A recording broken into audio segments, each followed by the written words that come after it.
Hai Sobat Aspirasi, balik lagi di Aspirasi Podcast barengan sama Alfi Daviva. Dan Sobat Aspirasi, sudah lama ya Alfi juga nemenin kamu nih. Dan pastinya Alfi selalu kembali buat kamu nih Sobat Aspirasi, nemenin kamu dengan pastinya cerita-cerita inspiratif. Kali ini dari mahasiswa Universitas Brawijaya itu sendiri.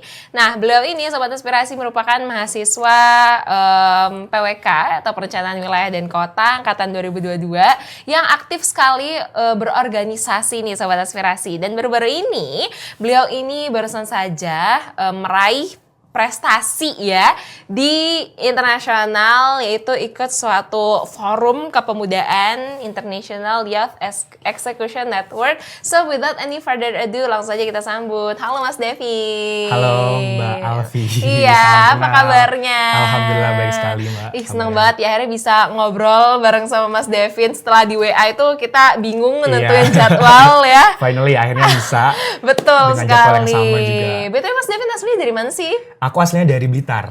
Dari Blitar. Iya, dekat dari Malang. Iya, pantesan berarti kesini datang buat Sobat Aspirasi nih. Iya, betul. Khusus untuk Sobat Aspirasi buat sharing terkait dengan apa yang aku punya, mungkin bermanfaat bagi teman-teman, makanya aku datang ke sini. Oke, pastinya. Dan kemarin itu berarti di tahun 2025 aku dengar ikut namanya International Youth Execution Network ya, atau Betul IEN 2025. Iya. Nah, ini katanya kan merupakan suatu forum kepemudaan ya. Boleh dong diceritain gimana sih IEN itu dan pengalaman yang didapatkan itu apa aja? Oke, jadi sebenarnya ceritanya panjang sih Mbak ya. Kenapa aku pada akhirnya bisa ikut IEN? Jadi sebenarnya ketertarikanku untuk dunia leadership, kepemimpinan, kemudian untuk bagaimana aku memanaging orang, kemudian belajar hal-hal baru ini adalah tidak jauh karena aku adalah seorang organisator dulunya. Oke. Jadi aku sempat ikut eksekutif mahasiswa, kemudian aku mendapat amanah sebagai Menteri PSDM di tahun 2024. Dan ketika aku selesai itu, aku masih memiliki interesting untuk selalu belajar, untuk selalu menjadi seorang pemimpin, karena aku merasa tidak pernah cukup untuk belajar gitu. Iya, betul. Dan kebetulan kemarin alhamdulillah sebagaimana yang Mbak Alfi sampaikan tadi di tahun 2025, tepatnya kegiatan itu terlaksana di tanggal 24 sampai 27 November 2025 di Bangkok, Thailand. Oh, berarti baru 2 bulan yang lalu ya? Ya, betul, baru 2 bulan yang lalu. Aku mengikuti salah satu kegiatan yaitu Indonesia Youth Exertion Network 2025, batch 18, Capture Bangkok, Thailand. Jadi sebenarnya IEN itu adalah sebuah organisasi kepemudaan yang mungkin banyak orang nggak tahu nih bagaimana manfaat di dalamnya. Jadi ketika aku ikut IEN ini, aku dipertemukan oleh berbagai elemen dari pemuda yang ada di Indonesia. Okay. Dan ternyata emang bener. Jadi banyak sekali orang-orang yang aku nggak tahu nih culture-nya tuh dari daerah asalnya tuh seperti apa. Dan bahkan dari Jawa Timur aja tuh cuman ada 2. Aku dan salah satu temenku untuk mengikuti batch 18 itu yang dilaksanakan di Bangkok, Thailand. Oke. Betul. Dan ketika itu total delegasinya ada sekitar 20-an orang dari seluruh Indonesia. Wow, berarti benar-benar eksklusif ya? Bisa dibilang seperti itu sih, Mbak Alfi. Jadi kita di sana juga belajar banyak hal tentang kepemudaan, tentang teamwork. Kemudian kita diberikan materi-materi bagaimana kita memberikan inovasi untuk kebutuhan Indonesia saat ini. Terutama di beberapa bidang, yaitu ada di bidang lingkungan, kemudian di bidang kesehatan, di bidang ekonomi juga. Jadi banyak sekali yang kita pelajari untuk kita discuss bareng-bareng untuk menemukan sebuah inovasi yang akan kita bawakan dan presentasikan di sana. Oh, oke, I see. Dan berarti di sana selama di Bangkok, Thailand itu berapa hari? Total kegiatannya 4 hari untuk perjalanan pulang pergi, jadi total hampir seminggu sih. Wow, berarti ini kan dari Jawa Timur aja delegasinya cuma 2 ya? Iya, betul. Nah, boleh dong dikasih tahu emang seketat apa sih proses seleksinya sampai yang bisa berangkat tuh hanya 20 orang loh seluruh Indonesia. Jujur, aku juga nggak expect sih Mbak, aku bakal keterima dalam program ini. Karena kemarin aku dapat informasi ini pure dari temenku. Dan aku sebenarnya udah trust issue di awal. Oh, kayaknya kalau karena aku ngejarnya emang dari awal fully funded. Jadi aku tidak mengeluarkan spesial pun untuk berangkat kemarin. Dan fully funded hanya diambil 1 dari keseluruhan delegasi. Oke, apalagi fully funded itu kan lebih panjang ya prosesnya ya? Iya, seperti itu Mbak. Jadi kemarin prosesnya adalah yang pertama kita mengikuti seleksi secara online, pemberkasan, di mana ada beberapa berkas-berkas yang harus kita storekan, termasuk CV, data diri dan sebagainya. Kemudian setelah itu akan disaring lebih sedikit lagi, kemudian diadakan tes wawasan kebangsaan. Jadi ada tes, kemudian setelah tes itu selesai, itu nanti akan dimapatkan lagi, terdapat kurang lebih 40 calon delegasi penerima fully funded yang akan dilaksanakan FGD, Forum Group Discussion. Okay. Kita membahas terkait dengan beberapa permasalahan-permasalahan juga yang tentunya memiliki keterkaitan dengan kondisi Indonesia saat ini, urgensi dan lain sebagainya. Kemudian baru setelah 40 besar tersebut akan dipilih satu delegasi yang akan mendapatkan special award yaitu fully funded, yaitu dari 40 orang ya? Dari 40 orang itu. Wow, oke. Dan alhamdulillah saya mendapatkan kesempatan tersebut di batch 18 ini. Masya Allah, keren banget. Dan memang aku pengen tahu nih, kemarin Mas Devin itu membawakan apa sih sampai bisa menarik nih para pemilih? Iya. Ya, emang apa yang Mas Devin angkat kemarin? Jadi untuk tema dan topiknya? Sebenarnya aku udah punya inovasi ini, itu sebenarnya udah pernah aku lombain juga sih, Mbak. Jadi aku mengangkat tentang isu tentang lingkungan, yaitu tentang waste management, tentang sampah, di mana aku membawakan ulang ini dengan mungkin sedikit menyempurnakan, yaitu berjudul Trashify. Itu bagaimana aku mendesain sebuah aplikasi. Aplikasi itu digunakan oleh masyarakat Indonesia saat ini yang belum mempunyai sistem pengolahan sampah yang baik. Kemudian dengan berbagai fitur yang mungkin itu akan memudahkan masyarakat juga. Itu tentunya itu berkaitan dengan SDGs juga. Ada beberapa nomor SDGs yang terliputi oleh hal tersebut. Dan juga tentunya itu sejalan dengan visi IAN terkait dengan pemuda menyongsong Indonesia Emas 2045. Oh, I see. Nah, berarti kan kepikirannya itu dari lomba ya? Ya, Oke, memang inspirasinya dari mana sih tapi? Ya, karena aku di PWK juga belajar tentang beberapa sektor ya. Oke. Mungkin kalau Mbak Alfi punya teman-teman di anak-anak PWK, kita belajar tentang sampah, kita belajar tentang sanitasi, dan kita belajar tentang tata kelola dari sebuah kota yang baik itu seperti apa gitu.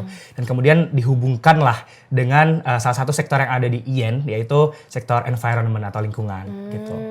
Nah, Sobat Aspirasi, inilah pentingnya ya kalau kita itu belajar bener-bener di kuliah, di kelas itu jangan cuma tidur doang, tapi bener-bener merhatiin ya apa yang kita pelajari agar ilmunya itu nggak sia-sia nih Sobat Aspirasi. Karena pasti ilmu yang kita pelajari di kelas itu pasti ada implementasinya bagi masyarakat ya Mas ya. Betul. Dan juga kemarin nih ngapain aja waktu di Bangkok, Thailand itu? Oke, jadi sebenarnya untuk Excursion Network ini, jadi kita tuh sebenarnya poin utamanya bukan hanya lomba ya di sana ya. Kita tidak hanya beradu inovasi dan sebagainya, tapi kita di sana juga dinilai secara personality juga. Oh. Jadi bagaimana kebetulan aku di tim environmentku ini aku jadi tim leadernya juga.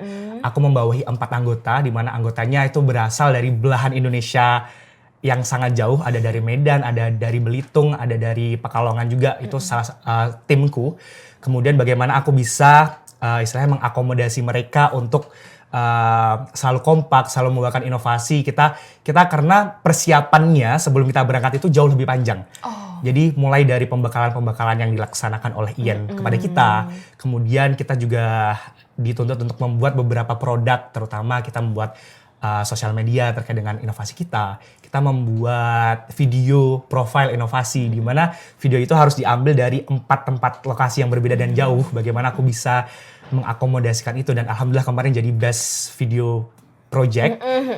Kemudian mungkin di sana juga ngapain aja, kita di sana juga melakukan kunjungan-kunjungan. Jadi salah satu hal yang menarik bagi saya ketika saya mengunjungi Chulalongkorn University, itu istilahnya adalah universitas terbaiknya Thailand, UI-nya Thailand lah seperti itu ya. Kita belajar di sana tentang sejarahnya, kemudian kita belajar tentang kesempatan untuk bisa exchange ke sana bagi masyarakat Indonesia seperti apa, kemudian kita belajar terkait dengan apa sih yang menjadi iklim dan budaya belajar di Thailand itu seperti apa gitu. Kita juga berkunjung di KBRI Bangkok juga. Kita belajar tentang gimana sih masyarakat Indonesia yang saat ini sedang ada di Bangkok, bagaimana perlindungan secara kenegaraannya, kemudian beberapa konflik yang akhir-akhir ini terjadi antara Thailand, Kamboja itu apakah mempengaruhi masyarakat Indonesia juga gitu. Kita belajar di situ, kita belajar tentang banyaklah sekali budaya Thailand di sana. Seru banget ya, berarti bisa dibilang jalan-jalan tapi sambil belajar. Betul. Apalagi balik ke Indonesia dengan wawasan yang lebih baru, dengan POV yang baru juga ya pastinya. Dan tentunya gratis. Ya, itu sis. Jujur kalau kita harus ikut program internasional atau global seperti ini untuk fully funded itu lumayan susah loh, dan prosesnya lumayan panjang. Beda kan kalau self funded, karena kita biaya sendiri itu bisa dibilang ya siapa aja boleh lah ya, asal ada duitnya. Tapi kalau fully funded ini pasti dengan seleksi yang ketat, tapi juga outputnya, chance buat kita ke depannya juga sangat luar biasa. Nah tadi kan saya sempat notice juga kalau Mas bilang tentang leadership gitu kan. Nah kalau aku lihat ini kemarin itu dapat beberapa awards juga ya di IAN ya. Boleh dong dijelasin awards-nya apa aja? Oke, jadi alhamdulillah kemarin sempat borong sih Mbak beberapa awarding, terutama salah satunya Best Delegate, yaitu delegasi terbaik dari keseluruhan delegasi yang ada di sana. Mungkin itu dinilai dari secara bagaimana aku memimpin, bagaimana aku bersosialisasi dengan 20 delegasi lainnya, kemudian bagaimana aku bisa memprakarsai terkait dengan apa yang harus dilakukan sebagai delegasi internasional di sana. Kemudian aku juga dapat best speaker, jadi ketiga aku dapat juara 3, juara 1, 2 itu ada cewek-cewek emang jago semua kebetulan. Kemudian juara 3-nya aku untuk best speakernya. Kemudian aku juga dapat, aduh aku lupa ya Mbak, apalagi ya. Banyak banget, berarti saking borong ya. Sebenarnya nggak banyak juga, cuman maksudnya untuk kategori tim aku dapat best project, kemudian best video project juga, kemudian dapat best innovation team juga. Dan masih banyak lagi sih Mbak. Dari project-project itu ada nggak sih Mas yang memang bener ada barangnya, hasilnya bener diimplementasikan emang iya ya? Jadi sebenarnya project itu kalau dari aku sendiri masih by prototype. Tapi aku di sana membuat prototype aplikasi yang emang bisa digunakan oleh teman-teman secara sekilas. Jadi karena dalam membuat aplikasi itu tidak mudah juga. Kita akan memiliki banyak sekali istilahnya orang yang harus diajak bekerja sama, termasuk government, kemudian pengembang, investor dan sebagainya. Cuma di sana aku memberikan ide itu secara gambaran dan juga secara prototype gitu. Betul. Oke. Nah tadi kan kita sudah bahas tentang leadership nih Mas ya, dan kalau aku lihat juga Mas Devin ini seorang yang aktif sekali ya, sebelum ke IAN ini aktif sekali berorganisasi, khususnya menjadi menteri-menteri di organisasi-organisasi di Universitas Brawijaya. Nah kalau aku pengen tanya nih, memang leadership ini menurut Mas Devin apakah naturally comes from within? Apakah kita memang bisa belajar leadership? Apalagi buat orang-orang yang sukanya tuh pemalu dan memang sukanya jadi follower. Tapi deep inside of her heart ada rasa pengen deh aku keluar dari zona nyaman ini, pengen keluar dari leadership. Kalau menurut Mas Devin sendiri gimana tuh? Jadi menurut aku gini ya, semua orang itu terakhir sebagai pemimpin. Sebagaimana mereka memimpin dirinya sendiri. Kemudian bagaimana mereka bisa memimpin sekitarnya, lingkungannya. Jadi tergantung cangkupannya sih. Jadi minimal kalau dari apa yang aku pelajari itu minimal kita bisa memimpin diri kita sendiri. Karena diri kita sendiri tuh tidak mudah juga. Kita punya berbagai aspek gitu ya. Mungkin dari secara mentalitinya, kemudian dari mungkin secara daily-nya. Kita harus bisa menafsirkan nih, diri kita tuh harus punya istilahnya daily rutin yang seperti ini. Itu untuk memimpin diri sendiri. Kita harus punya kebiasaan-kebiasaan seperti ini untuk mencapai achievement minimal untuk diri kita sendiri. Kemudian ketika kita memiliki cangkupan yang lebih luas di keluarga kita, kita memiliki cakupan yang lebih luas di dunia pertemanan mungkin. Kemudian aku belajar nih untuk memimpin dalam skala organisasi. Di mana organisasi itu terdiri dari beberapa orang, terhimpun dari beberapa orang. Dan aku belajar memimpin itu yaitu karena aku pengen dan aku passion untuk menjadi seorang pemimpin. Karena mungkin banyak di luar sana orang tuh malu ataupun ragu ya untuk memimpin sebuah organisasi ataupun memimpin sebuah komunal di luar sana. Padahal kesempatan memimpin itu adalah best experience in my life yang pernah ya itu adalah salah satu experience terbaik yang aku miliki gitu loh. Karena di situ aku bisa istilahnya mentabulasi terkait dengan berbagai banyak kepentingan di dalamnya. Kemudian aku bisa explore terkait dengan bagaimana nih tipe-tipe orang dengan prosedural, bagaimana each personal itu beda, bagaimana cara kita mengkomunikasikannya, bagaimana kita bisa paham terkait dengan apa yang dia butuhkan gitu loh. Karena menurut aku memimpin itu adalah seni gitu. Jadi aku suka seni memimpin itu. Oke, boleh nih dijelasin lebih lanjut tentang seni dalam memimpin menurut Mas Devin itu seperti apa? Menurut saya ini adalah hal yang menarik ya, karena bagi orang leadership itu adalah something yang bisa dibilang harus menjadi pemimpin yang seperti apa. Everyone has a different definition ya. Kalau menurut Mas Devin sendiri, memimpin itu adalah seni. Nah, seni yang seperti apa tuh? Oke, jadi menurut aku memimpin itu adalah seni yang mencangkup kepentingan semua orang gitu. Jadi memimpin itu tidak bisa hanya didasarkan atas 1-2 golongan ataupun atas kepentingan ambisi pribadi. Karena ketika aku memimpin, sebuah keberhasilan kepemimpinanku adalah ketika semua merasakan apa dampak positif yang aku bawa gitu ya. Dan apalagi ketika mereka suka nih dengan ambience kepemimpinanku, dengan bagaimana cara aku memberikan pendelegasian tugas dan lain sebagainya, ketika mereka merasa cukup enough dan mereka akan berkembang dari situ, mereka punya banyak sekali istilahnya subjek-subjek yang pada akhirnya mereka kerjakan dengan sepenuh hati, dengan senang. Itu adalah salah satu kesenangan ketika aku memimpin, dan itu adalah salah satu seni yang aku maksud, Kak. Jadi banyak sekali terutama dalam sebuah organisasi itu yang harus dipahami, terutama setiap personal dari masing-masing tim kita gitu ya. Karena tidak bisa kita samaratakan ketika memimpin itu harus A semua, B semua. Tidak. Karena kita mewadahi banyak aspirasi, kita mewadahi banyak personality juga. Jadi kita harus punya seni untuk tahu nih, ketika aku ingin arah organisasi seperti ini dengan karakteristik masing-masing seperti itu, aku harus ke A, B, C itu harus seperti apa gitu. Nah, small thing matter ya Mas ya. Tadi Mas Devin juga bilang kita harus tahu memanage diri kita sendiri dengan hal-hal kecil gitu kan. Tapi kalau dari Mas Devin sendiri, hal-hal kecil apa yang itu bisa dibilang sepele tapi dampaknya gede nih? Apa tuh? Oke, mungkin kalau dari apa yang aku udah lakukan sampai detik ini adalah aku memanage my istilahnya my schedule gitu. Kemudian aku juga menulis target-targetku. Itu mungkin hal kecil yang mungkin kadang orang tuh cuma diingat aja ataupun nanti aku pengen nih tapi nggak ditulis gitu. Mereka tidak punya target di situ. Nah, itu menurut aku small thing yang aku lakukan dari ketika aku SMA dulu, mungkin malah dari SMP juga. Ketika di tahun 2026 ini aku punya target ini. Aku pengen dapat achieve di bidang ini dan sebagainya. Kemudian ketika aku bekerja juga banyak sekali hal-hal yang harus dipikirkan dan harus dicatat gitu. Jadi tidak hanya cuma dipikirkan, kemudian ketika kita lagi sibuk ataupun lagi sumpek itu hilang gitu di pikiran kita gitu. Jadi aku selalu membuat catatan tulisan apa perbaikan yang harus aku lakukan untuk diriku sendiri. Apa catatan dalam keorganisasianku, mungkin dalam segi program kerja atau mungkin secara mentality dari anak-anakku nih, mereka kurang apa, mereka maunya seperti apa. Jadi aku selalu mencatat. Dan aku dari catatan itu aku selalu memetakan nih.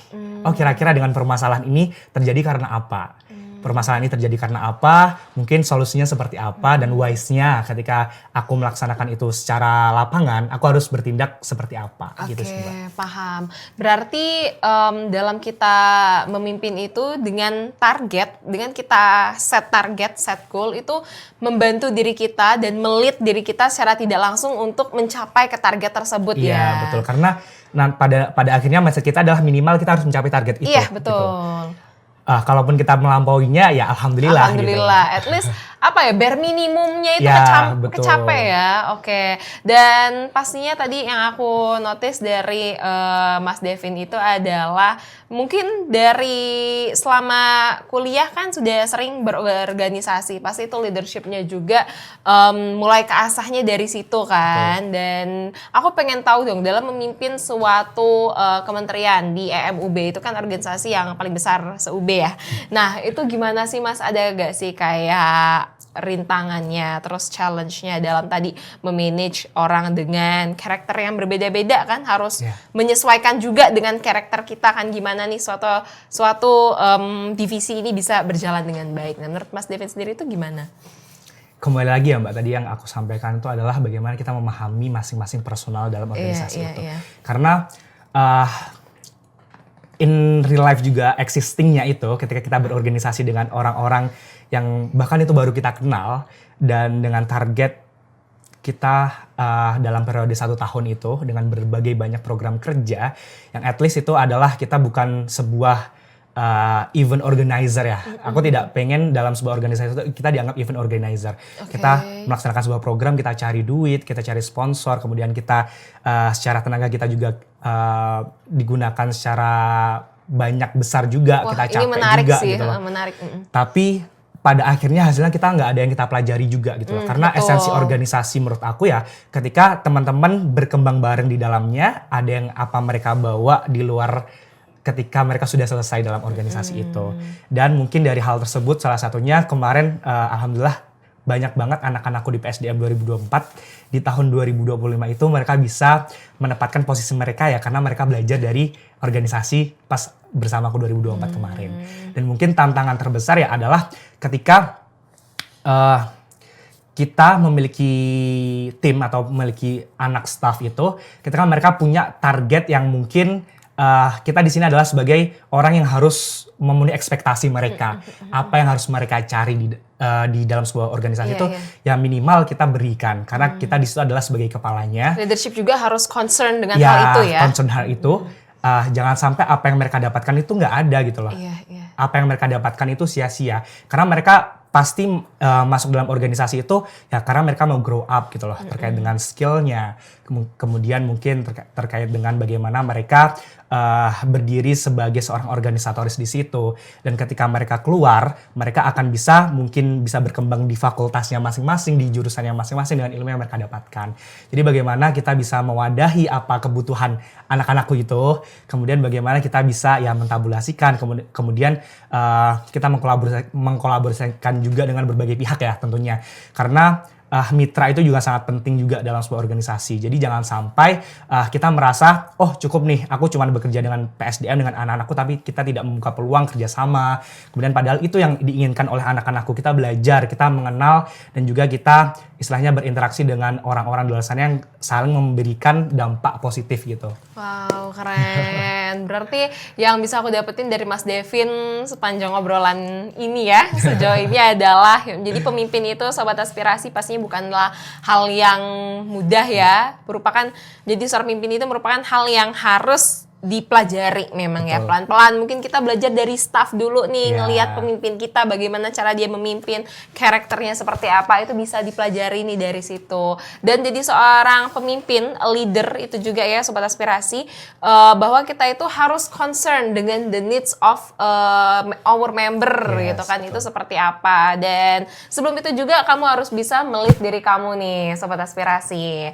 Nah dan tips nih Mas Devin buat teman-teman yang mungkin baru mau masuk kuliah atau mau semester 1, dia pengen try pertama untuk jadi seorang pemimpin itu harus apa dulu nih keluar dari zona nyamannya? Harus gimana nih?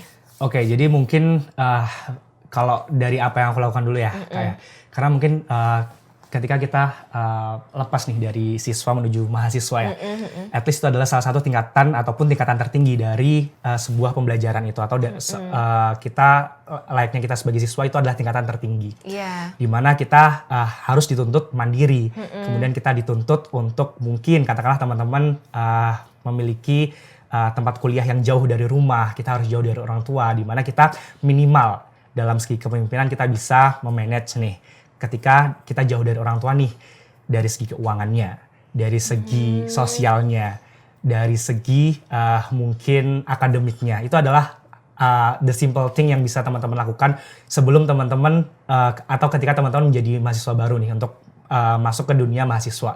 Karena ketika kita sudah bisa aware dengan diri kita sendiri tersebut, dengan berbagai thing yang ada tentang diri kita sendiri, kita pasti udah siap nih untuk bisa belajar next step untuk memimpin, bagaimana cara memimpin. Karena ya itu, pada dasarnya ketika kita sudah belajar tentang kemandirian, kemudian kita bisa memimpin diri kita sendiri, kemudian kita pasti tertarik nih tentang berbagai hal, tentunya ketika kita berinteraksi dengan orang, ketika kita berdiri dalam sebuah komunal, kita di dalam sebuah ekosistem itu kita pasti akan memiliki secara alamiah, oh aku kepo nih bagaimana cara aku bisa memanage, bagaimana aku cara bisa berkomunikasi dengan orang-orang yang sebelumnya aku tidak pernah tahu nih. Nah itu mungkin pemantik-pemantik ketika kita nantinya the next step of leadership itu akan muncul dari diri kita gitu. Betul. Dan mungkin bisa ini juga nggak sih Mas Devin, kayak kalau ada orang, biasanya kan kalau kita dalam kuliah gitu kan, orang tuh sering bilang kayak gini, kamu aja yang mimpin, mungkin dalam skala kecil gitu ya, kalau dalam tugas kelompok, kamu aja deh yang jadi pemimpin, kan sering ya kadang orang kayak gitu, mungkin kita merasa kita tidak capable, tapi orang melihat kita capable itu kayaknya langsung gas aja ya. Kadang menurut saya hal-hal itu juga, hal-hal kecil dari kamu aja deh yang mimpin, itu tuh kayak ngelatih diri kita juga nggak sih? Iya betul. Jadi sebenarnya kesempatan memimpin tuh bisa ditemukan di mana saja gitu. Betul. Jadi tergantung kita mau atau enggaknya gitu. Bagaimana kita menilai sebuah kesempatan itu menjadi peluang yang tentunya kedepannya bisa mengembangkan apa yang ada di diri kita gitu loh. Iya betul. Karena menurutku peluang itu yang nggak datang 2 kali dan itu sangat mahal gitu loh. Ketika kita mendapat atau dihadapkan dengan peluang itu, ya ambil dengan apa yang kamu punya gitu loh. Benar, dan yakin dulu ya Betul. sama diri kita. Dan pastinya banyak sekali ya Sobat Aspirasi, tadi yang sudah jelaskan sama Mas Devin panjang lebar bagaimana cara kamu memulai untuk memimpin ya, dengan memanage diri kamu, lingkungan sosial kamu, dan pastinya menjadi seorang mahasiswa itu juga kamu bakal dihadapkan dengan banyak hal, dan itulah yang bakal membentuk diri kamu ya Mas ya. Betul. Nah dan boleh dong, karena kita sudah 30 menit nih berbicara sama kamu Sobat Aspirasi barengan sama Mas Devin, boleh kali Mas Devin kasih sedikit closing statement dari pembicaraan kita di hari ini. Oke, jadi mungkin sedikit yang ingin disampaikan adalah karena aku adalah orang yang selalu ingin belajar ya. Jadi jangan sampai kita merasa cukup ataupun kita merasa puas ataupun kita merasa takut nih untuk bisa mengikuti sebuah hal baru karena kita merasa kapasitas diri kita cukup di situ atau kita tidak mempunyai kemampuan itu. Seharusnya kita memaknai sebuah perkembangan dari diri kita sendiri itu adalah dengan kita mau terus belajar, kita mau terus explore apa yang kita belum punya. Itu harusnya menjadi sebuah target untuk kita. Oh, ketika aku belum punya A, B, C ataupun something yang mungkin itu menurut kita keren, itu kalian pelajari, jangan kalian takut. Karena sesimpel kemarin aku ikut Exertion Network ini, aku tidak punya basic skill sebenarnya untuk di dalamnya, untuk bagaimana aku belajar tentang international thing di situ. Dan aku jauh dari ketika aku berorganisasi, kemudian aku ikut duta wisata dan sebagainya. Tapi ketika aku pengen experience itu, aku pengen belajar hal baru yang mungkin itu bisa mengembangkan sisi diriku yang lain, aku belajar di situ. Dan mungkin salah satu hal yang bisa aku share sebagai seorang pemimpin itu adalah the highest maturity level of humanity is educating each other because we are sharing without fear losing. Jadi dari titik tertinggi dari sebuah kedewasaan adalah ketika kita mau berbagi, kita sharing tanpa kita rasa kehilangan, tapi kita berbagi untuk kepentingan bersama gitu sih Mbak. Wow, keren banget. Pastinya buat kamu nih Sobat Aspirasi ya, jangan pernah lelah untuk belajar, haus akan ilmu. Dan tadi kata Mas Devin ya, yaitu adalah pentingnya untuk sharing, berbagi dengan sekitar kita dari apa yang udah kamu dapetin. So terima kasih Mas Devin atas kesempatannya udah datang ke Aspirasi Podcast. Terima kasih juga buat Sobat Aspirasi yang udah nemenin kita sampai akhir ini. So buat kamu Sobat Aspirasi, jangan lupa terus pantengin Aspirasi Podcast di YouTube Berbicara Radio setiap hari Kamis. So see you and bye.